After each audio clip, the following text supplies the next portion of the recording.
আসসালামু আলাইকুম। যুগে যুগে এদেশে এবং অন্যান্য দেশে বিভিন্ন পীর পয়গম্বর এসেছে ইসলাম প্রচার করার জন্য। কথিত আছে মহানবী করিম সাল্লাহ সাল্লাম এদেরকে স্বপ্ন দেখায় এবং এরা বিভিন্ন স্থানে বিভিন্ন অঞ্চলে ইসলাম প্রচারের জন্য যায়। যাই হোক, কথা বলছি সুলতানুল হিন্দ খাজা গরিবে নওয়াজ মঈনুদ্দিন হাসান চিশতি ওরফে খাজা মঈনুদ্দিন চিশতি সম্পর্কে।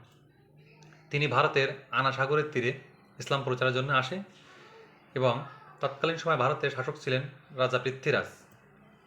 পৃথ্বীরাজ খাজা মঈনুদ্দিন চিশতিকে নানাভাবে অপমান অপদস্থ করতে থাকে।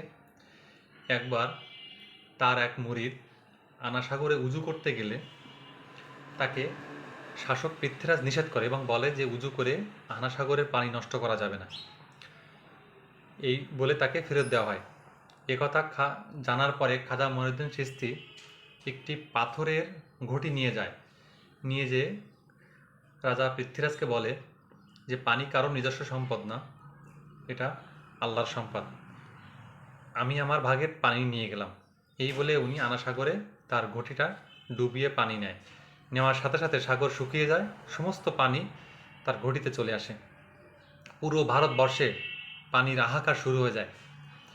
তারপরে হিন্দুরা যখন তার কাছে ক্ষমা চাওয়ার পরে তিনি পানি ফেরত দেন, অথবা তিনি তার ঘটির পানি সেই আনা সাগরে ছেড়ে দেওয়ার সাথে সাথে পুরো সাগর পানিতে ভরে যায়। এই হচ্ছে খাজা মঈনুদ্দিন চিশতির একটি অলৌকিক ঘটনা এবং তার কেরামতি। ভালো থাকবেন সবাই।